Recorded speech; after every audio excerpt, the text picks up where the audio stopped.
welcome to episode 29 of the While She Naps podcast. I'm Abby Glassenberg. On today's show, we're talking about writing and publishing a craft book with my guest, Amy Verso. Amy is a publishing professional with over 10 years of experience in editing and commissioning craft books. Beginning as junior editor and with several years as a freelancer, Amy has worked her way up the editorial ladder to the position of content director for FW, the world's largest publishing group, working from their UK office in the southwest of England.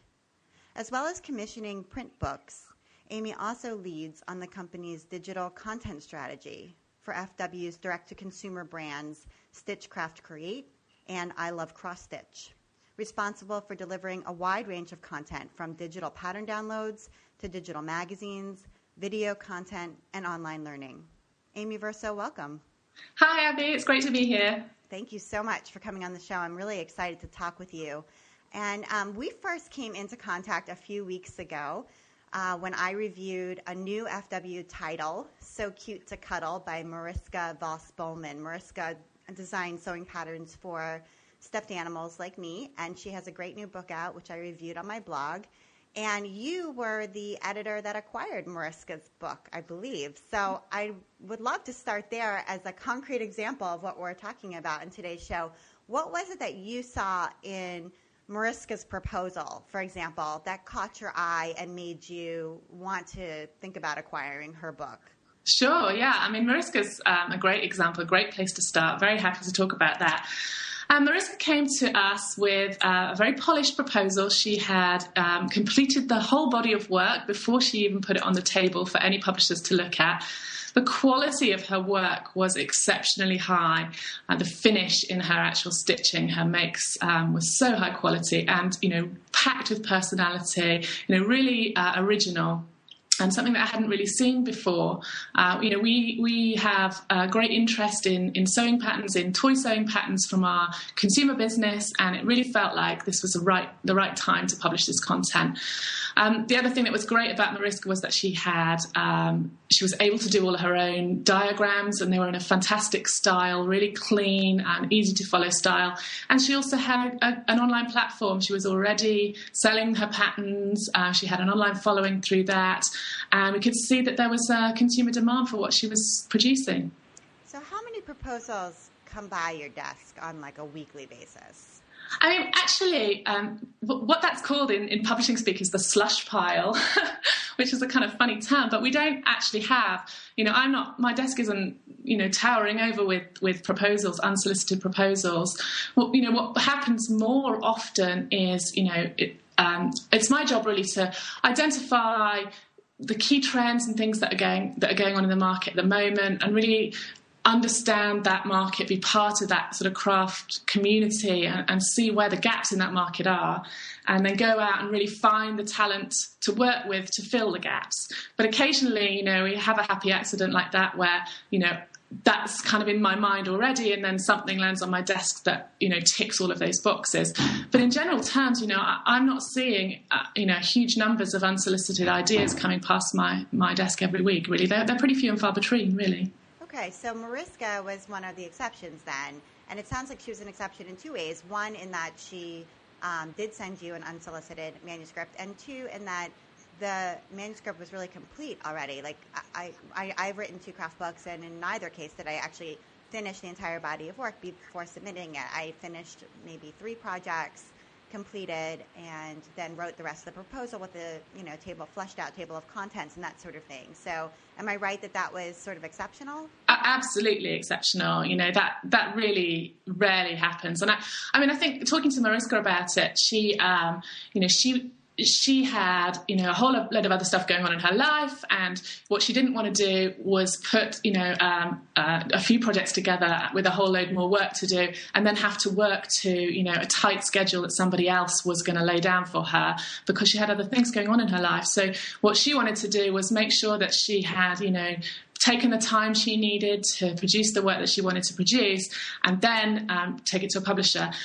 From my point of view, that was fantastic, because it meant that we were able to move really, really quickly and go from that, initial proposal to having a published book in a much quicker time frame than we would normally be able to do. Yeah, I mean, how fast was it? So from the time that you first saw it to the time that it hit bookstores? Oh, I mean, gosh, I don't know off the top of my head, but I do know that it was a lot quicker. I mean, one of the issues in timings and things is that, when we're printing and shipping books, we're doing that from the Far East.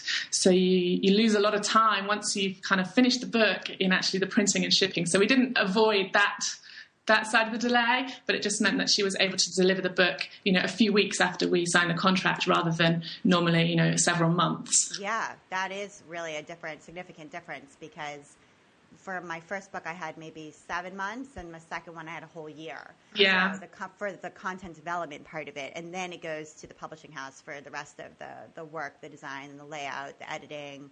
Yeah, which is a lengthy process in itself. Yeah, it is lengthy. It can end up being 2 or 2.5 years from start to finish, where it sounds like you cut out maybe 8 months or so of the something like that. Yeah. Yeah, that's pretty interesting. So, so of the unsolicited manuscripts that you get, which doesn't sound like it's very many, but is hers truly an exception, or are there other ones that that you get through? Yeah, there are other ones that do get through. I mean, the ones that get through probably are the exceptions. And, I can talk a little bit about what is appealing to me, if that's... I'd love to hear that. So, I think the most important thing in any unsolicited proposal is that the author has really thought about their unique selling proposition, so the USP of the book. As I said, it's my job to go out and identify the market trends and what those gaps in the market are. And if I feel that, an author has already done some of that work, that they've looked at what the competition is out there, they know that their book is different and special because of whatever their special factor is, then that really helps me that, I have something solid straight away. This is the only book that's going to teach you how to X, or this has got more patterns than any other book on the market, or, that it's got something that's a real unique hook to it, then it's instantly going to grab my attention. If it's just, here's another pretty book of patterns like 20 other books on the market, then, it's not going to get my attention. And the second thing that really makes a huge difference is visuals, like actually having some good photographs of the work in question. You'd be amazed at how many people sort of send in ideas, but they don't have any kind of visual material with them. And, we're talking about craft. It's such a visual medium that, if you don't send me any pictures, it's not going anywhere. Right. And it's important to understand that, if once you do sign a contract with a publishing house, it may or may not be that you take all of the photos. I mean, you might take none of the photos and that end up in the book, and a professional photographer might do all of them, or you might take some of the step-by-step photos and a professional photographer might do the beauty shots, or, it can be kind of a combination. So just because you do need to have beautiful visuals in your proposal doesn't mean that you're going to be then tied to creating all of the visuals from the final book. Absolutely. Yeah. I mean, it's just really for us to see for me to see the quality of the work. I need to be able to see, the makes in the same way that you would need to take a great photo of what you've made to sell in your Etsy store, or, to put on your website, on your blog. It's that kind of standard that if you're going to have substandard pictures, then, you're not going to get the response that you're looking for from them. So, yeah, absolutely. You don't need to pay a huge amount of money to get, professional shots done, but you do need to have, some thought as to the visuals that you send in with any proposal. They really need to grab my attention. But in almost every case, we would, reshoot the beauty shots particularly to get those right. And even, Mariska's pictures that she sent in, going back to that example, she sent in some fabulous images, and she had posed the animals, in trees and in very much in the way that we ended up using in the final book. So kind of the way that she initially showed us her work, we really felt that was important to carry that through, and we kind of emulated that style in the final book. Absolutely. And how important... I mean, you mentioned that she has an online audience, which she does. I mean, she has a very successful, thriving PDF pattern business. And so how important was that size of audience? So if you were, for example, to get, a proposal from somebody, or to, go out and find somebody who really doesn't have that track record, who maybe, hasn't been blogging for years, or, has just sort of started in on the scene, maybe just on Instagram, or, and still with a small audience, but the quality of their work is very good. How much does that weigh against them? I mean, that's a tricky one. Having that online audience is clearly really good, but that doesn't really make up for, having fantastic makes and, having a really clear USP. Some of our best-selling books have come from authors who are totally unheard of, who have no internet online presence at all. And similarly, some of our biggest failures have been from authors who've got a really, really strong online presence, totally internet savvy, but that audience just didn't convert because the content wasn't quite right. So it's a kind of tricky balancing act. But, in general terms, yes, I am looking for somebody who is, a self-promoter, who is going to, have a following that they can talk to about the book, that they can share with any marketing that we do with their audience. So, it definitely is a factor, but it's not the be all and end all. Having that really strong USP is for me far more important than how many Twitter followers you have. Okay, good. And I mean, I think that's hopeful for a lot of people. And so what about the writing, the quality of the writing? Not necessarily all of like the pattern instruction writing, but kind of just being a writer in and of itself. I mean, I think there's a lot of people who are very artistic and can really make beautiful things, but don't necessarily feel as confident in being a writer. And so the concept, the sort of idea of, oh my gosh, I'm gonna have to write this, 120-page book. Sure, I can make all the things, but what about writing all of the text? So how much do you, or could you, work with somebody who felt less confident as a writer? Absolutely. I mean, that's not going to be, as a maker, that's not going to be your forte, otherwise you'd be a fiction writer or something, and you're not, you're a designer maker, so that's going to be your core strength.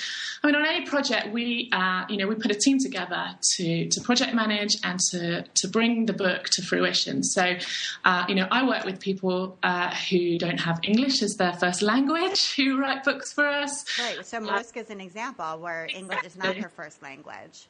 Yeah, and, I have others. I have some cake authors from the Philippines, for example. So, they're going to write from the heart. They're going to write what they want to express, and then we're going to team them up with a copy editor to really, wrestle with that text and turn it into something that is more understandable for readers, more engaging for readers. But, we do that in partnership with them. So we don't put words into people's mouths. They approve any drafts, revised drafts, and they see it all in page all the way through, and they can, make changes if they're not happy with the way an editor's done things. So there's always a way around that. And, I think in this trade particularly, when we are thinking about people who make things rather than writing, that's something that we always address. I mean, some people are brilliant at it and some people are less so, but in that case we team them with a more hands-on editor, or we team them with somebody who's a little bit more hands-off.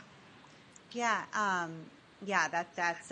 a good thing to know. I think that could take away some of the feeling of overwhelm. And as an author, I can say from my personal experience that working with an editor and kind of working with the team, the whole team, from the editor, but also the art director and even the marketing people. So the whole process of writing a book and getting to be in contact with the professionals who kind of handle the publishing process is fascinating and is a huge learning process. And the skills that you gain from that, you can then apply to all kinds of things that you do afterward. So I learned a ton from both of my book experiences. Yeah, I mean, I think the key is being really open. Sometimes when you're working and you're the kind of master of your own destiny, and everything you create is all of your own work, and then suddenly you hand it over a little bit to a team, and people start tweaking this and changing this, and sometimes that can feel a bit daunting, like you're not in control of it. anymore. And, I just encourage authors that I work with to kind of trust in that process and trust in the people who have, a lot of experience doing it.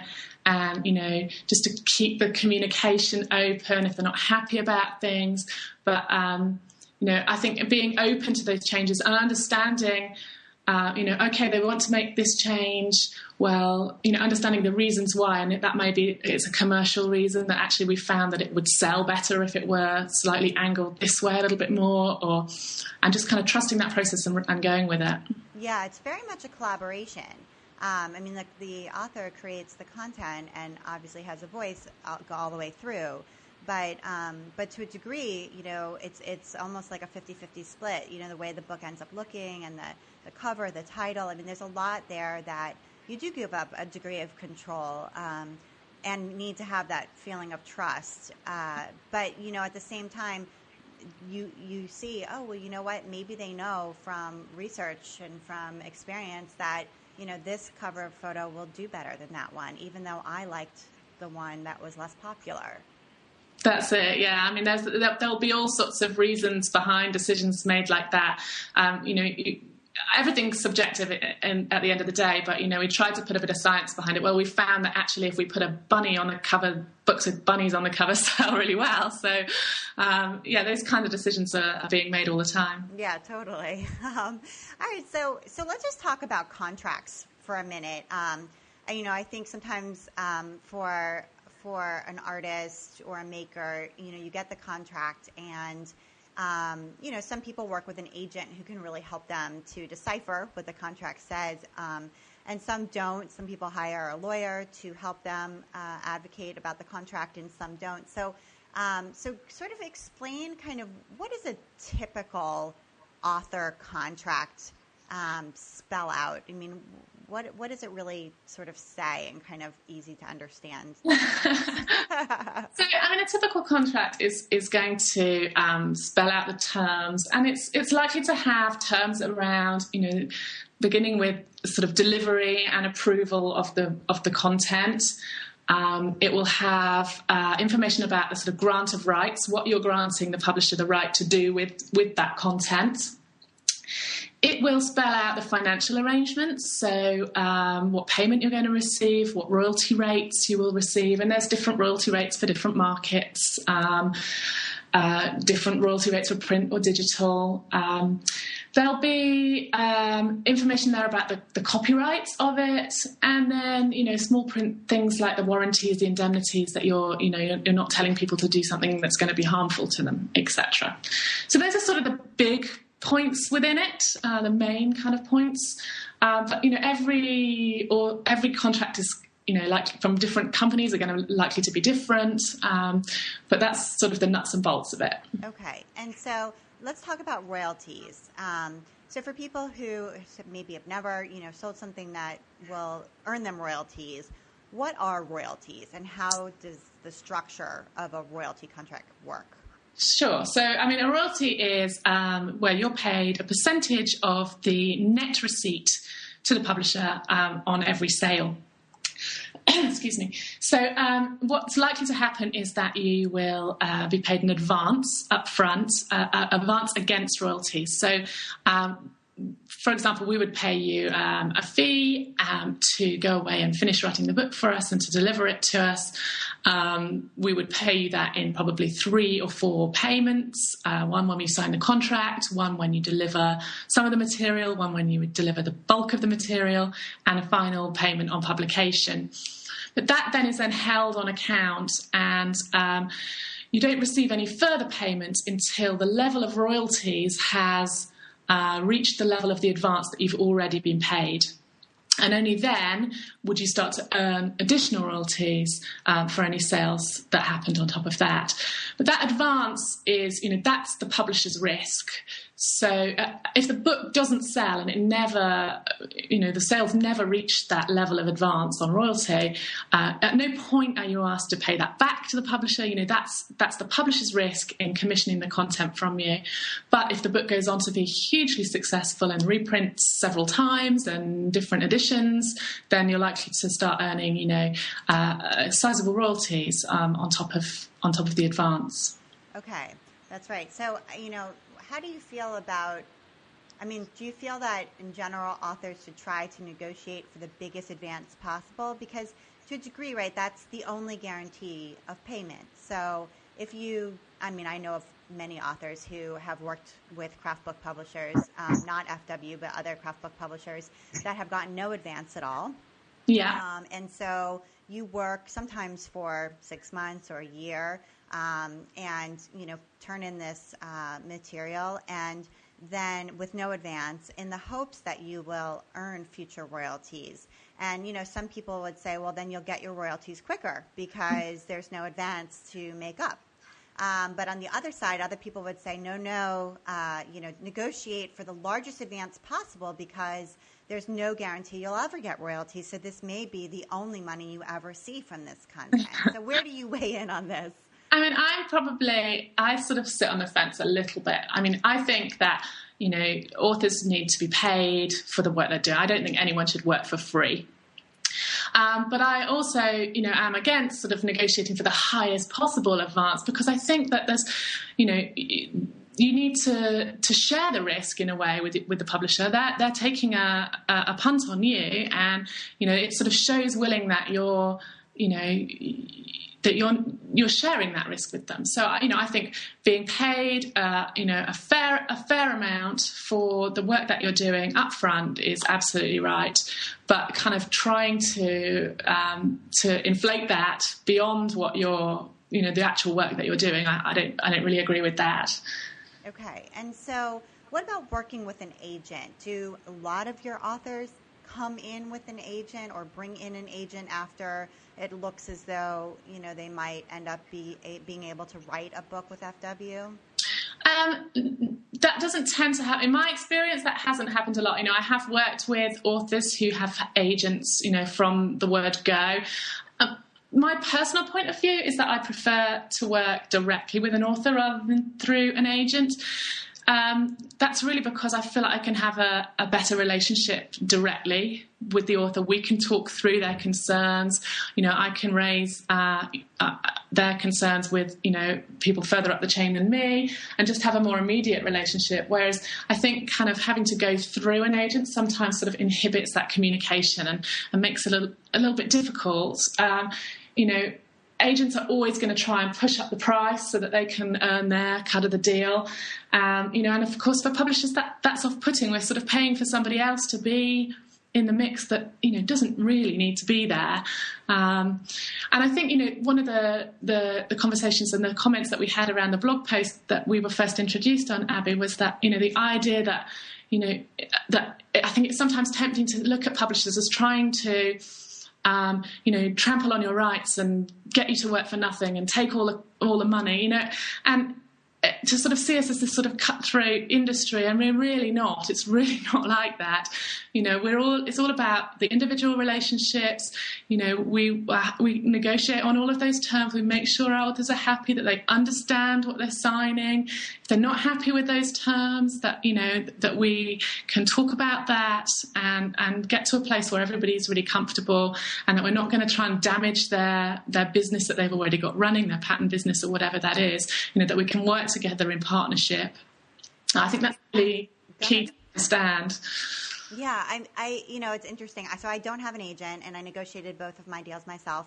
And I will say that I learned a lot just from that negotiation process because I had multiple publishers for each of my books that were interested, and I got a chance to talk with the acquisitions editor at all of the different houses and learn from them what they were looking for, and it was really fascinating. And then when it came time to sign the contract, I actually hired a lawyer locally, and he looked over my contract and then had a conference call with me and explained and raised questions for me that I would have missed. And then I went back and was able to sort of raise those questions and get them answered to my liking. And after that, I did feel confident that I was, getting what I wanted, and then didn't have an agent who was going to then take 15% of the earnings from the book in perpetuity. I mean, I think that's a really sensible approach. It is a contract, and that is going to frighten people. So I think the way that you've approached it would be a brilliant way for anybody to do it, really. Yeah, because a craft book doesn't earn all that much money. Okay, you can earn some money from it, and some of them do very well. But we're not talking about having a giant earnings from any one book, most likely. And so if you're hiring an agent, there's pros to it for sure. And I know many craft book authors who absolutely say that having an agent is the best thing that they've ever done. But you do have to realize that you're giving that person a cut of the advance and of all of the royalties forever. Exactly, and as you say, I think gone are the days when you could sit and write craft books for a living, and that be your sole living. Writing craft books is about an extension of what you're doing, about an extension of your brand or your whatever other services you're offering. It's not really about just living off your royalties alone. I love that idea. I do think it's an extension of your brand, and I do think it's worth doing, even if it means that you aren't able to spend as much time on your own business for a period of time, because there is something still very valuable about having a book. And like I said, the learning experience of writing the book is also very valuable. Yeah, I mean, as a marketing piece, just to raise the profile of your brand and your business, and you as a designer, it's a fabulous marketing piece for you. It is. It's fun. It's fun. It's just fun. It's exciting. There's something more exciting than having your mom go into the bookstore and find your book. That's exciting. Let's just face it. So let's talk about copyright a bit, because this is a question that people often ask me and are often confused by. So the work that gets published in a book, first of all, that work has to be new work that's never been published elsewhere. Is that right? Well, I mean, this is a fairly sticky subject. So, and I'm not an expert in copyright law. So, I'm just going to talk from my personal experience rather than knowing, everything there is to know about this. But I mean, from my point of view, I don't know that it has to never, ever have been seen anywhere before. You can bring things like new editions. You could perhaps bring a print edition of a work that had been previously published as an ebook before, but had never been a print book before. So, and I have experience of working on both of those things. So I think that's a slightly grey area that it can have, it's brand new work that's never, ever, as long as that's open on the table and everybody knows, the life cycle of this content, where it has been, and is happy with that, then, I don't think that it's as black and white. Okay. All right. And then once the work, though, is published in the book, who then owns the copyright to that work? So if I write a pattern book and FW publishes it, who owns the copyright to the patterns? The copyright remains with the author. But the rights to publish it pass to the publisher. So it's absolutely copyright Abby Glassenberg on the pattern, but in terms of the photography, if the publisher has shot the photographs and done the layouts, then the layouts and the photography would be copyright the publisher, and the publisher has the exclusive right to publish that content. Okay.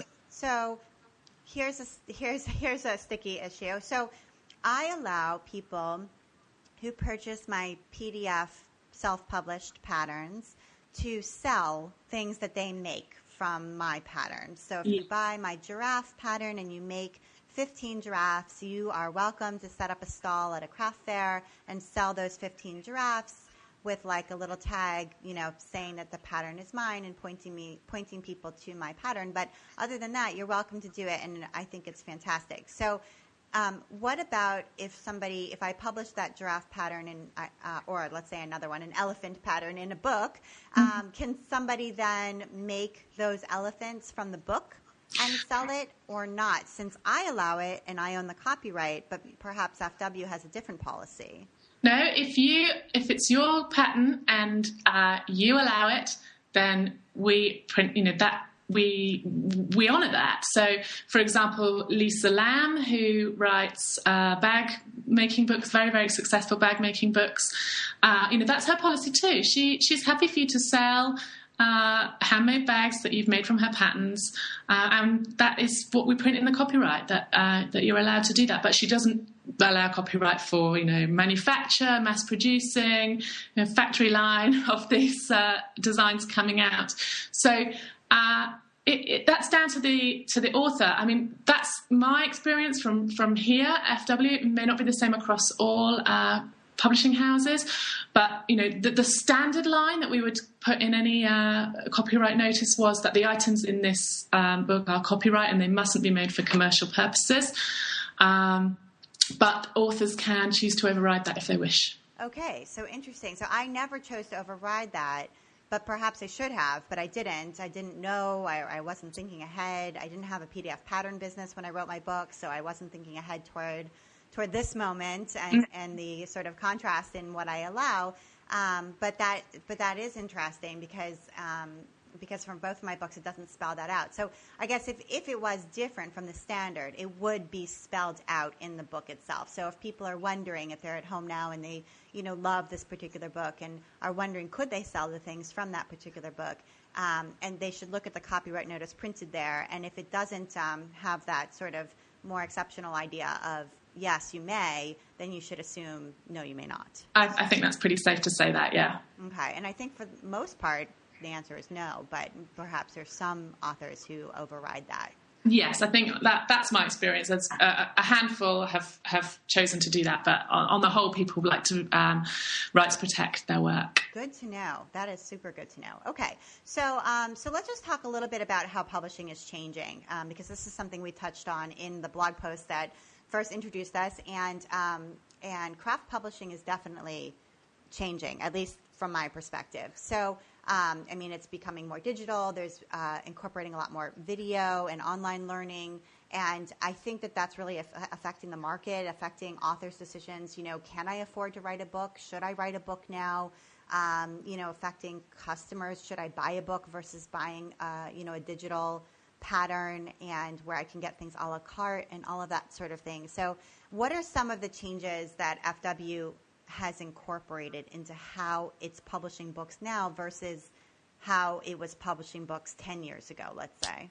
Yeah, it's no surprise that the print book market is in huge decline. I think it's down around 10% this year on last year, and it was down last year and the year before. So, a really, really challenging time for publishers. The ebook market, is just really not bridging the gap in the way that we had anticipated that it would.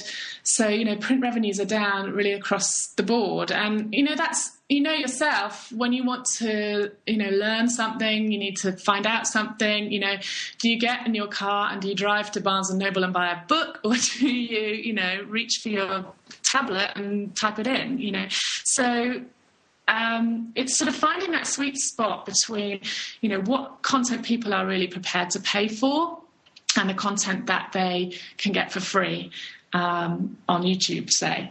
So, what we found, people tend to want to pay for is, really high quality instruction and patterns. People will pay for good patterns.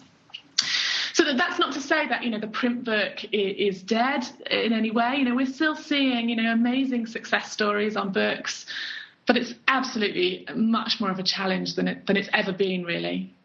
So, F&W, we're sort of, we like to think that we are really leaders in this change and, innovating in this craft space.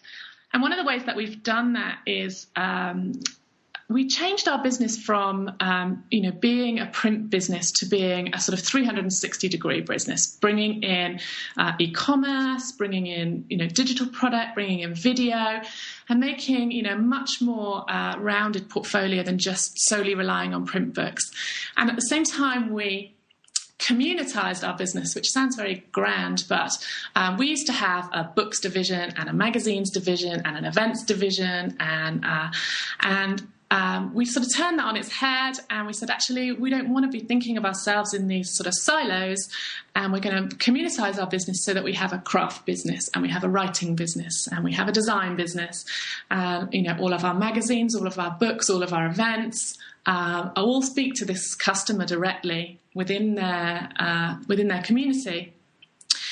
And then from that, we then start to learn about that customer far, far more than if we're just, thinking about books or thinking about magazines.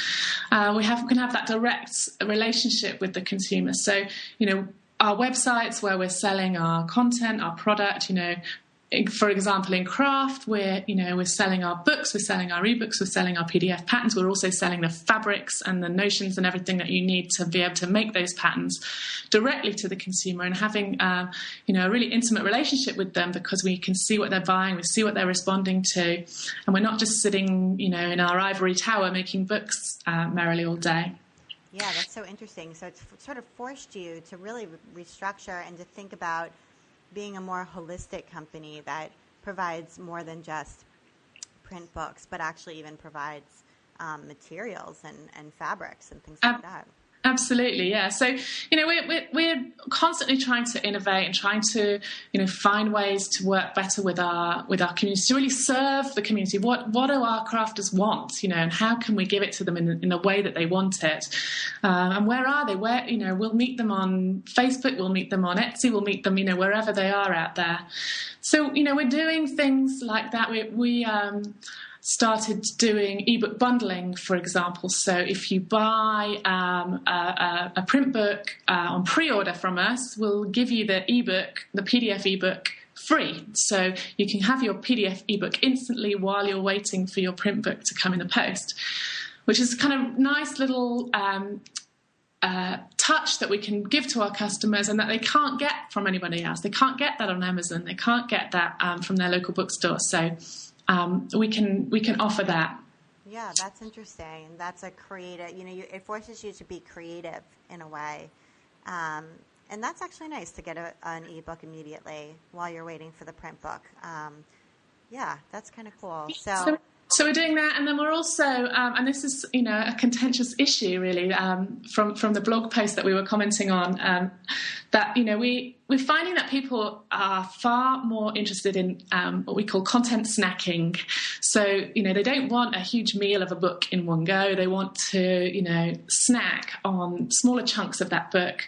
So, breaking it down into the individual patterns from the book, or the taking the technique section out and having that as a separate ebook really helps people to just be able to have the content that they actually want without having to necessarily make the bigger purchase of the whole book if they don't want it. I think it's something about the digital format maybe where, as you said, like the ebook sales have not made up the difference in print sale, the decline of print sales in the way that, had been maybe hoped or predicted. And maybe that's because with digital format, people don't want the whole ebook. They would prefer to pick and choose. And so breaking it up, although, to me that sort of riles me because I don't think a book should be broken up into pieces like that. But clearly from a sales perspective, you're saying that that's what people will buy. Well, yeah, I mean, that's what we're finding. Yeah, that's what people will buy. But also, video, that content consumption, we can't say you can't read a book now, you have to consume content, by the way.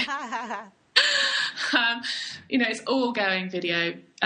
The way that we're learning, the way that we're getting our video, our how-to instruction is all down to video. So, as we go forward, we have a lot of video in our business, but, more and more emphasis is going to be placed on video. Yeah, absolutely. And I'd love to see video incorporated into ebooks so that it really takes advantage of that digital format where you can embed high quality video of the author herself working with the materials and supplementing what's in the book. I think that would be totally great and exciting. And I also am a huge fan of book trailers. And I think, I know I didn't have a trailer for the first book, and for my second book, I actually paid for the trailer. I mean, I hired a local videographer, and he helped me to make the trailer. And although I had the blessing of my publishing house, there was no money to put toward it. I mean, there was very little money to put toward marketing generally, and so that certainly wasn't part of it. But I used part of my advance for that, and I really felt like it was well worth it, and something that I would recommend to people. I mean, there's very few craft book publishers now that are actually paying for trailers for their authors, but I do think it brings the book alive, and more than just like a slideshow of stills from the book, but an actual real video, kind of like the Kickstarter videos that you see, where the author is talking and showing you what she's made and why she's made it, and kind of giving you a real behind the scenes. Yeah, I mean, I think that's great. All that kind of content is fantastic as marketing assets. I mean, we try to do things like Google Hangouts with our authors. So we have a kind of online book launch where we'll do a broadcast a live event using Hangouts, all those kind of things. We'll, we will do those slideshow book trailers as well. But yeah, I mean, video is just where it's at, really. Yeah, totally. All right, awesome. Thank you so much for sharing all of this sort of tips and ideas and understanding, increasing everybody's understanding of how writing a book really happens, because I think there's a lot of mystery there and a lot of assumptions, and sometimes they're just not true. So that's really incredible. So thank you for that. Welcome. And I wanted to jump in to our recommendations. I asked you to put together 3 recommendations of things that you're loving right now, Amy, and I'd love to hear them. So your first one is a book. Yay, books. And it's called Edward's Menagerie. That's right. So, this book is really special, and it does happen to be published by us, but which does give me a bias, but I do just believe this is such a special book. So the author of this book, she basically had never crocheted before. She was about to give birth to her first child. She was like 2 weeks off her due date, and she picked up a crochet hook for the first time, and she made this crochet bunny out of nowhere. And she sort of started playing with a pattern, and then working it out, and then she had an elephant, and then she had a zebra, and then and she just kind of carried on until this collection of 40 patterns was complete. Her son Edward, for whom it's named, was about 12 months old by the time she'd finished the collection. It's such a really personal, lovely story, and the animals are just dreamy. They're all made in like natural alpaca yarns, and they're just beautiful. So I'm really loving that book at the moment. That sounds terrific. And I do know how to crochet now, and I have crocheted 2 stuffed animals. So I haven't looked at the cover. Is the bunny on the cover?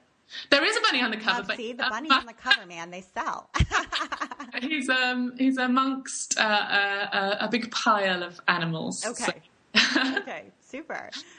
Okay, that's a good one for people to check out. And I'm assuming probably in the introduction and the beginning chapters, there's some some instructional material showing you how to crochet if you've never crocheted before. Yeah, absolutely. But the great thing about them is that they're really perfect for beginners. They only use double crochet, which is single crochet in the US. So you literally need 1 stitch and 1 ball of yarn, and you're away. And she'd never crocheted before when she started, so she's written them in a way that's really easy. Yeah, that's why I love stuffed animals, because they're really easy to crochet. Yes, I'm not like super good at crochet yet. So, okay. And then you wanted to recommend an app. Yeah. And I have not used this app, but I'm super excited about it. So is it called Magisto? Magisto, okay. Yes. So this is just really cool. I mean, I only found it a couple of weeks ago, but I've been sort of tinkering and playing with it ever since. It's a bit addictive. So it's an automatic video editor app. So if you shoot some kind of run-of-the-mill average footage, you can then run it through their automatic editors with a variety of themes and music and different options, and it turns it into really, really nice. Feels really professionally edited with kind of filters on it and effects, and it's really cool. I really love it. All right, that's cool. And it might be good for like, I don't know, I'm working on some new patterns for Christmas, and yeah, when you launch a pattern, sometimes it's fun to do something different, like do some video or, just to, I don't know, make it a little bit more clickable when you're sharing it on social media, like something new to check out, something new to see. And I guess you could possibly upload that to Instagram video too. Oh, do you know? Yeah, I guess you could if it was short. Yeah, I mean, I haven't been sharing my creations yet. I'm not quite there. but no, that's cool. You can just take, what you would think as fairly uninspiring video, and suddenly it magically transforms it into something really nice. So have a look. I'm going to play with it. Okay, and then your last recommendation is kind of an innovative use of washi tape. Well, this is right. So this is a recommendation that came to me from a creative friend. So I'm just kind of paying it forward here. So, I love to sew. I don't do it enough, and I'm not very polished. And, even sewing in a straight line sometimes for me can be a bit of a challenge. So this friend said to me, we just stick a piece of washi tape along the 1/4-inch mark along your sewing machine bed and all the way along, and then it just makes it easier to line things up so you can keep an eye, check that it's still straight, and so simple, but it has had a massive effect on my sewing ability, so I was very grateful. Yeah, totally. And the nice thing about washi tape is the sticky residue on it doesn't come off, so it's just totally removable. Absolutely, yeah. So if you want to change, you want a different width guide, you can whip it off, you can move it. Yeah, I just it really changed my confidence level at being able to sew long, straight seams. Yeah, it's great. It's great for top stitching and things like that, where your stitches are going to show, and you really want to make sure it's straight. So, yeah, that's a good one. Thank you. So this has been great, Amy. Thank you so much for taking the time to be on the While She Naps podcast. I really enjoyed talking to you. You too.